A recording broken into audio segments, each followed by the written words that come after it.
सरकार ही इस प्रकार की आदिवासियों को तंग करे। कोई किसी से उनकी लड़ाई नहीं है, सरकार से लड़ रही है। और इसलिए मैं अध्यक्ष महोदय मैं ये कह रहा था कि ये हालत है भ्रष्टाचार की। और उनसे हमने पूछा ऐसा क्या, तो उन्होंने कहा कि सीओ ने हमको 20 लाख रुपया मांगा था उसके ओर से, हम 20 लाख नहीं दिए, इसलिए मामला को लोगों ने उलझा करके रख दिया। जांच होनी चाहिए। अध्यक्ष महोदय मैं इस सदन का ही फिर मैं उल्लेख कर रहा हूं पुरानी घटना को। यहां सीपी सिंह जी पुराने सदस्य, मंत्री भी रहे हैं, अध्यक्ष भी रहे। आपको याद होगा पिछले सत्र में इसी सदन में एक उपायुक्त के विरोध में उन्होंने कहा था कि आर्म्स के लाइसेंस बनाने में 2.5 से 3 लाख रुपया लिए जाते हैं। हमको उम्मीद थी कि सरकार इनको बुलाएंगे और कार्रवाई करेंगे, जांच कराएंगे, लेकिन सरकार ने जांच नहीं कराई। जब इस प्रकार की सरकार चलती रहेगी तो हम कितनों भी भाषण देंगे, ये भ्रष्टाचार समाप्त नहीं होगा। इसलिए मैं कहता हूं भ्रष्टाचार समाप्त हो या ना हो, लेकिन कम तो हो सकता है। आज तो क्या है, लोग बोलते हैं सिपाही के ट्रांसफर पोस्टिंग में भी 1 लाख 1.5 लाख रुपया देना पड़ता है। अब तो यहां तक लोग बता रहे कि भाई आज अगर हम इनको नहीं ध्यान देंगे, भ्रष्टाचार को लगाम लगाने के लिए मैं एक ही सूत्र सरकार को मैं कहूंगा, सरकार को, कि भाई आप ट्रांसफर पोस्टिंग में किसी भी अफसर से पैसा मत लीजिए, विकास योजनाओं में कमीशन मत लीजिए। मैं दावे के साथ कह सकता हूं कि झारखंड की जनता का काम यूं ही हो जाएगा, आप और हम सब लोग यहां भ्रष्टाचार को लेकर के भाषण देने की जरूरत नहीं पड़ेगी। लेकिन सच्चाई आज ये है कि भ्रष्टाचार को लेकर के हर कोई परेशान है। हमारे जैसे आप एसपी को, डीसी को टेलीफोन करने में डरते हैं कि हम कहेंगे कि पता नहीं वो काम करेगा कि नहीं करेगा, जो वाजिब काम है, जनता की परेशानी है। इसलिए मैं आप सबसे यही कह रहा था अध्यक्ष महोदय कि इसको हमें ध्यान में देना चाहिए। फिर ये कहिए कि बालू के बारे में भी काफी चर्चा हुई। बालू का हम सब लोग जान रहे हैं क्या स्थिति है। बालू घाट की नीलामी नहीं हुई है और उसमें से आज हमने पता कर रहे थे शायद 30-32 करोड़ रुपया वित्त मंत्री जहां बैठे हुए 17 से लेकर के 2024 तक की जो घटना है पता कर लीजिए, 30-40 करोड़ रुपया ही मात्र शायद राजस्व मिला है। आखिर हो क्या रहा है? आज किसी को कोई फ्री में बालू नहीं मिलता है। मंत्री जी भले बोल दिया, लेकिन वास्तविकता क्या है? महंगी दामों में मिलता है, क्योंकि थाने वाले बालू की ट्रैक्टर को तभी पार होने देते हैं जिनका सिटिंग वहां तक होता है। माननीय सदस्य, मैं ध्यान में है अध्यक्ष महोदय, रोकने का इच्छा नहीं है, मैं जल्दी ही आसन का मजबूत आपकी बात मैं नहीं, इसलिए समय नहीं पूछा था आपको। और आखिरी में मैं एक बात जरूर कहूंगा कि मैया योजना की काफी चर्चा हुई।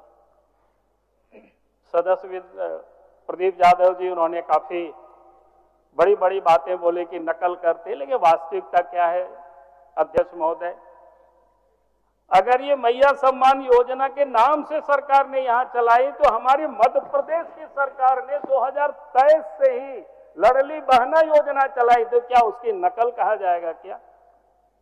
अगर नकल भी कोई अच्छे चीजों की होती है तो उसको हमें अच्छा ही मानना चाहिए। लेकिन एक सुझाव मैं वित्त मंत्री जी को जरूर देना चाहूंगा कि भाई इस प्रदेश के अंदर में आपने महिला सम्मान योजना के तहत मां बहनों को आप 2,500 रुपया दे रहे हैं, लेकिन जो महिलाएं विकलांग है, जो महिलाएं विधवा है, जो महिलाएं वृद्ध है, वो सबसे अधिक जरूरतमंद है। 1,000 तो आप दे रहे हैं, उनको और 1,500 रुपया बढ़ा दीजिए। हमारी ओर से आपको, मैं वित्त मंत्री जी को, मुख्यमंत्री जी को मैं सार्वजनिक रूप से बधाई दे दूंगा, लेकिन आप ये जरूर घोषणा करें। और इसलिए मैं विशेष न कहते हुए, क्योंकि समय का भी मैं ध्यान रख रहा हूं, हमारे बाद में भी पकता है, लेकिन आपने हमें समय दिया उसके लिए आपको बहुत बहुत धन्यवाद। माननीय सदस्य श्री राजेश कच्छप जी, माननीय सदस्य श्री राजेश कच्छप जी। क्या हुआ? बहुत बहुत धन्यवाद अध्यक्ष महोदय कि आपने मुझे इस महामहिम के अभिभाषण पे बोलने का अवसर दिया और मैं महामहिम के अभिभाषण के समर्थन में अपनी बातों को रखने के लिए खड़ा हुआ हूं। महोदय, प्रदेश का निर्माण महोदय 24 साल हो चुका है महोदय, और इन 24 वर्षों में महोदय राज्य की जनता को अगर इस बार विश्वास हुआ है तो गठबंधन की सरकार से विश्वास हुआ है, क्योंकि गठबंधन की जो सरकार है महोदय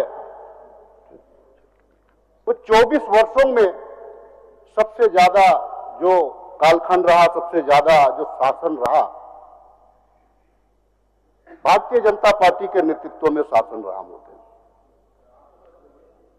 वही बोल रहे हैं तो 18 वर्ष काफी लोगों का रहा। हम 6ठा वर्ष में हम प्रवेश किए हैं महोदय, और 5 वर्षों के शासन में हेमंत जी की जो सरकार का जो शासन रहा महोदय, इस शासन में झारखंड की जनता ने 2024 के चुनाव में खुल करके हेमंत जी और इंडिया गठबंधन को आशीर्वाद दिया और पूर्ण बहुमत की सरकार बनी महोदय।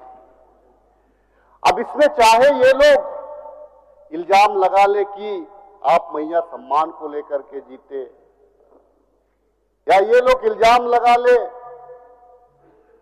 कि आपने झूठा वादा किया, चाहे ये लोग इल्जाम लगा ले कि आपने धांधली किया। इनका काम है महोदय, जब ये सफल नहीं होते हैं तो आरोप लगाना, और ये लगाते भी रहेंगे। लेकिन जब हम राज्य की बात करेंगे तो ये लोग यूपी और प्रधानमंत्री की बात करेंगे, हम राज्य के जनता की बात करेंगे तो ये लोग पार्टी की बात करेंगे। आज के तारीख में राज्य में जो अमन चैन है, राज्य जो विकास के पटरी पे जो दौड़ रही है, चिंता इससे भाजपा और उनके सहयोगी साथियों को है। वो इसीलिए है कि चूंकि इनको फिर से दोबारा सत्ता में आने के लिए बहुत संघर्ष करना पड़ेगा। हमारे पास में बहुत सारी योजनाएं हैं जिसको हम लोगों ने लागू किया। हम लोगों ने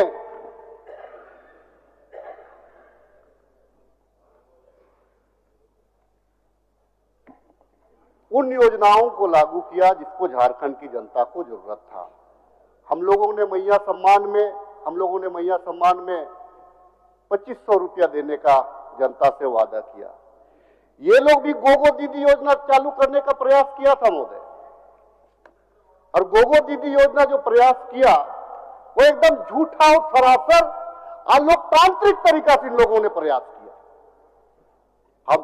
हम लोगों ने भी अपने अपने क्षेत्रों में पाया क्या कि गोगो दीदी योजना का जो कैंप लगा करके, आदरणीय हमारे उस टाइम में भारतीय जनता पार्टी के हमारे जो प्रदेश अध्यक्ष आदरणीय पूर्व मुख्यमंत्री बाबूलाल मरांडी जी ने भी बयान दिया। प्रभारी जो थे इनके, जो असम के मुख्यमंत्री थे हेमंत बिस्वा शर्मा जी, उन्होंने भी कहा कि हम गोगो दीदी योजना, दोनों मिलकर के खूब प्रचार प्रसार किया और असावधानिक तरीका से ना, इसीलिए मैं असावधानिक कह रहा हूं इस चीज को क्योंकि केंद्र में इनकी सरकार है, तो केंद्र ने वैसी कोई योजना लागू नहीं की थी कि इसका प्रचार प्रसार ये लोग कर पाते। राज्य ने भी वैसी कोई योजना लागू नहीं की थी, लेकिन झूठा प्रचार जनता ने इस चीज को समझा और इसको नकारने का काम किया।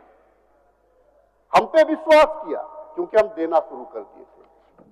अब जो है वैसे हमने 200 यूनिट बिजली माफ किया। 200 यूनिट जो बिजली माफ किया तो ये लोग एक आशंका जता रहे थे कि भाई ये पैसा सरकार कहां से लाएगी, ये पैसा कहां से भरपाई किया जाएगा। एक साइड आप मैया सम्मान दे रहे हैं, दूसरे साइड आप बिजली बिल 200 यूनिट माफ कर रहे हैं, ऊपर से जितना भी बिजली बकाया था कि कंज्यूमर का, तमाम बिजली बिल को हम माफ कर रहे थे। इनको परेशानी हुई ये सवाल उठाने लगे कि भाई ये कहां से पैसा आएगा, और आज सवाल उठा रहे हैं कि आप नहीं दे रहे हैं।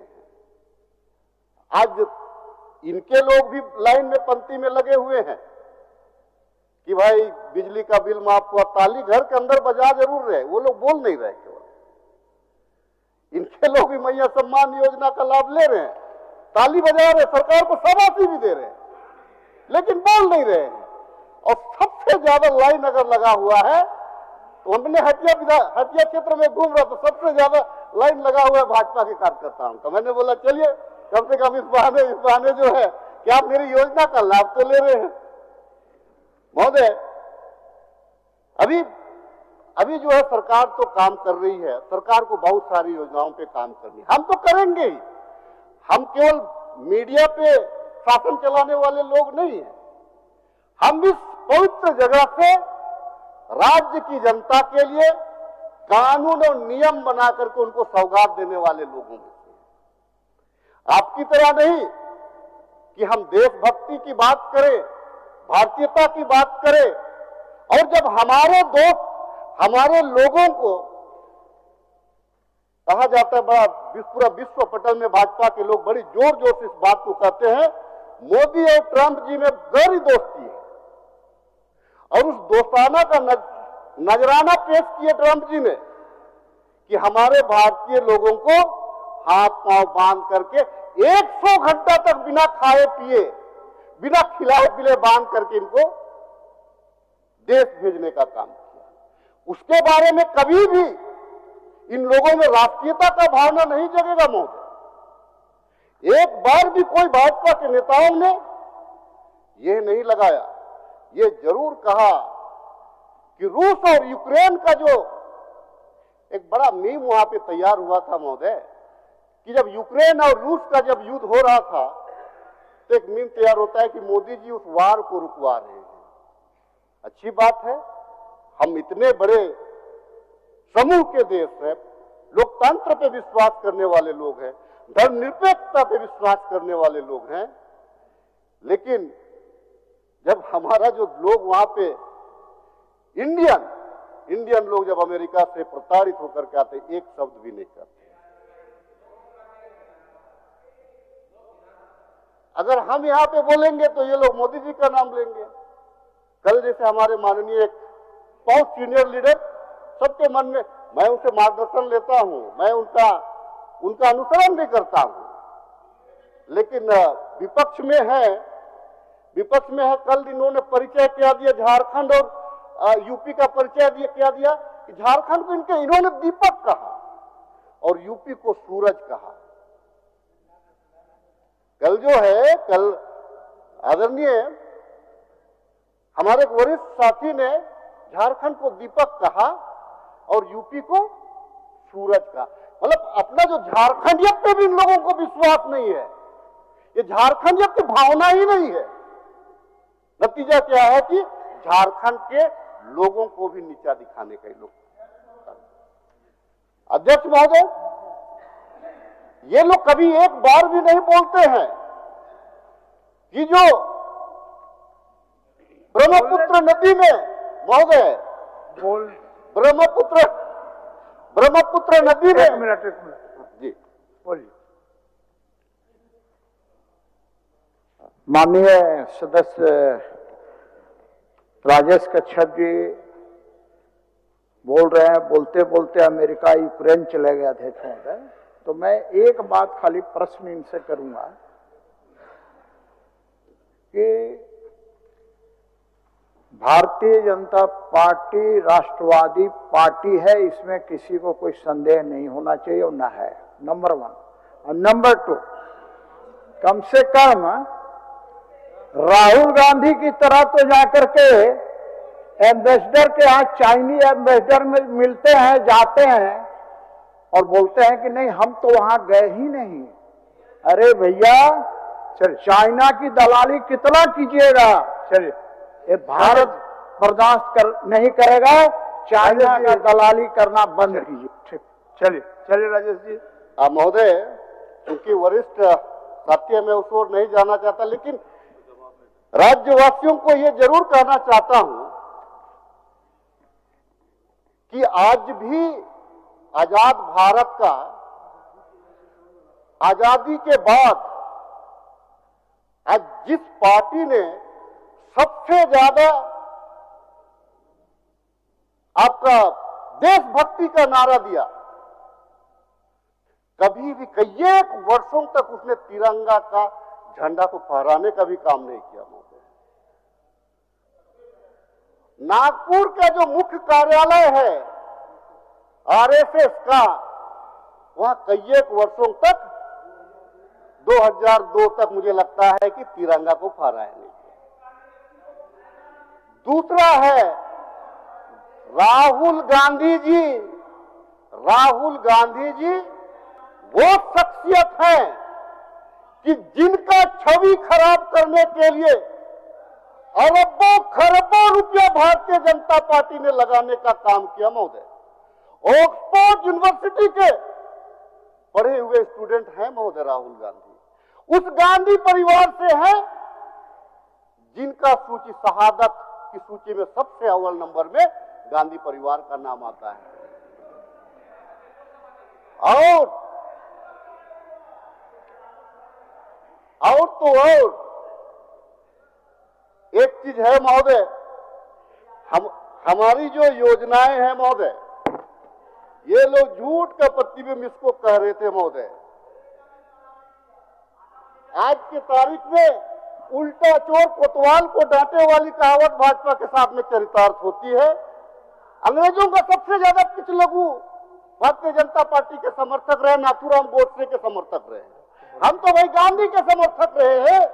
ये लोग गांधी का नाम विदेशों में तो लेता है, लेकिन दिल्ली में चुनाव जीतने के बाद में संविधान को बनाने वाले, संविधान को रचने वाले बाबा भीमराव अंबेडकर का फोटो को मैं क्या एक भी आरएसएस का आदमी का नाम है स्वतंत्रता आंदोलन में, लेकिन दाढ़ी वाले का नाम है वहां पे, टोपी वाले का नाम है वहां पे इंडिया गेट में लिखा हुआ है। अब जा करके देख लीजिए। एक चीज है, देश को धर्म के आधार से नहीं चलाया जा सकता। बाबा भीमराव अंबेडकर ने हमको वो उपहार दिया है जिसमें कहता है धर्मनिरपेक्षता भी एक शब्द है, और उस धर्मनिरपेक्षता में इस देश में रहने वाले कोई भी नागरिक किसी की भी उपासना कर सकते हैं, किसी भी धर्म को मान सकते हैं। नतीजा क्या है? नतीजा क्या है कि यहाँ बौद्ध धर्म भी मानने वाले लोग हैं, जैन भी मानने वाले लोग हैं, ईसाई धर्म को भी मानने वाले लोग हैं, सरना भी है, हिंदू भी है। अरे भाजपा के लोग तो सरना को मानते ही नहीं है। सरना शब्द क्या है उसको, लेकिन झारखंड के लोग तो मानते हैं। एक चीज है, लेकिन साफ तो जरूर हुआ, लेकिन एक चीज है, वहां से बाबा भीमराव अंबेडकर और जो चंद्रशेखर आजाद का जो फोटो था उसको भी हटाया गया। इसके बारे में भी आप जरूर कहिएगा। कांग्रेस ने देश को दिया है 18 वर्षों के तपस्या के बाद राज्य को हेमंत सोरेन की सरकार मिली, और हेमंत सोरेन के सरकार मिलने के बाद अब लोग कहते हैं असली झारखंड अभी निर्माण हुआ है। इसीलिए कहते हैं हेमंत है तो हिम्मत है, ये भी नारा देते हैं लोग। आने वाले दिनों में ये लोग बंटवारे की बात कर रहे हैं महोदय। एक बात मैं कहना चाहता हूं, ब्रह्मपुत्र नदी में जो चाइना जो बांध बना रहा है, जिससे भारत को भी नुकसान होना है और बहुत सारे देशों को नुकसान होना है, तो चाइना के मामला में कोई भी भाजपाइयों का 56 इंच का सीना नहीं दिखता है महोदय। एक शब्द कोई नहीं कहते हैं, भले चाइना कई 1000 किलोमीटर हमारे क्षेत्र में घुस जाए। अब तो वहां बांध का भी निर्माण हो रहा है। मणिपुर की घटना पे महोदय वहां पे राष्ट्रपति शासन लग गया। इन लोगों को लोकतंत्र पे विश्वास ही नहीं है, लोकतंत्र पे इनको विश्वास ही नहीं है।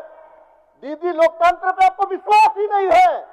चुनी हुई सरकार जो मणिपुर में थी, 20 माह तक दंगाए के बाद वहां अपने राष्ट्रपति शासन लागू करवाया, और चूंकि आपके पास में शासन है ही नहीं, आपके पास में वो नेतृत्व है ही नहीं कि मणिपुर को आप स्थिर करा करके फिर से आप पटरी पे ला सकते हैं। ये जो है वहां के लोगों को लड़वाने का काम भी इन्हीं लोगों का देन है। आज के तारीख में इस प्रदेश में असीम संभावनाएं हैं महोदय।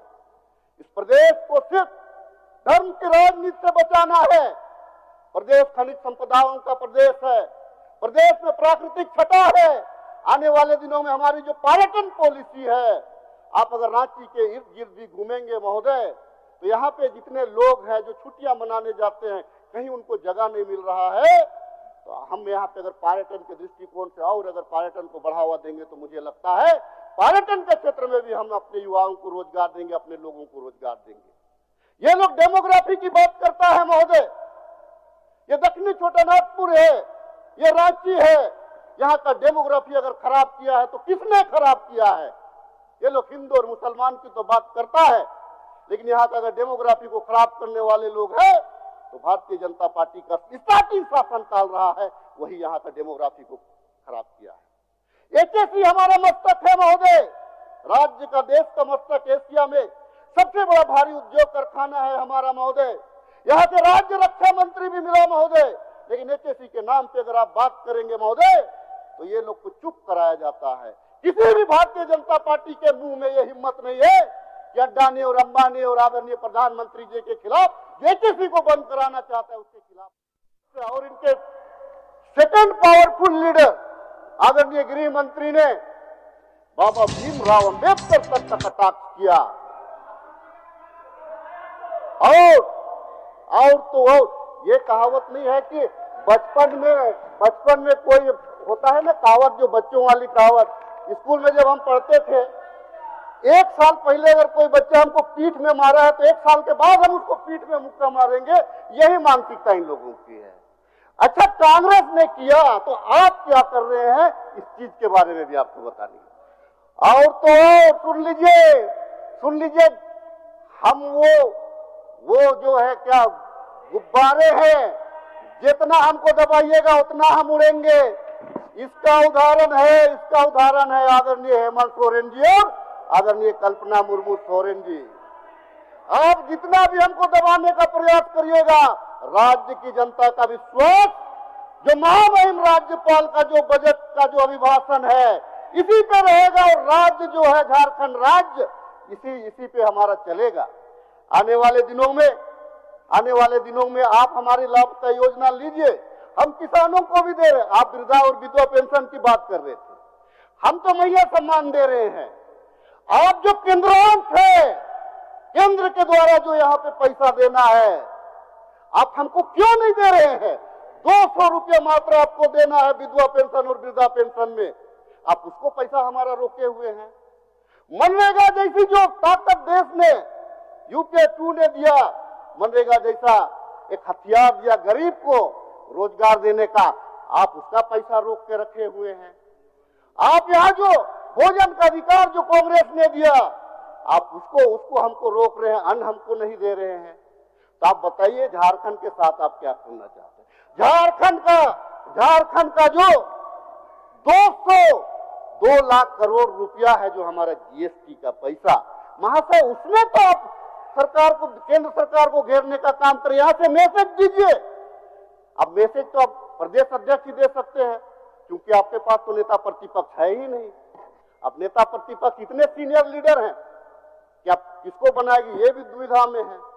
आप नेता प्रतिपक्ष बनाइए और विधानसभा से पारित करते हैं कि राज्य का जो बकाया पैसा है, उस बकाया पैसा को केंद्र दे हमको, ताकि यहाँ का जो जितने भी संविदा कर्मी हैं, जितने भी लोगों को हमको पैसा देना, झारखंड राज्य का विकास और झारखंड राज्य के लोगों का कल्याणार्थ हम इस पैसा का उपयोग कर सकते हैं। आने वाले दिनों में चूंकि हमारी मंशा स्पष्ट है, हम लोगों ने खेल के माध्यम से भी हम लोगों ने अपने लोगों को रोजगार देने का प्रयास किया है।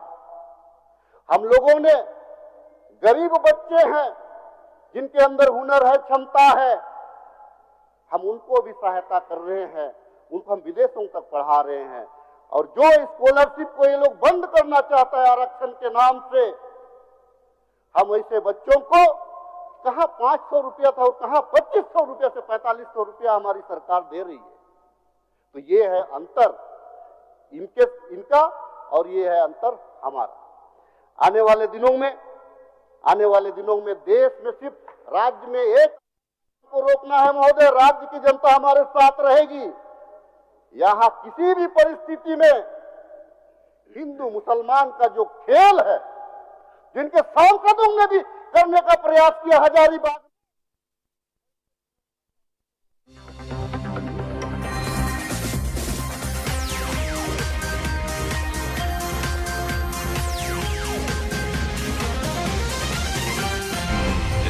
सच है तो दिखेगा।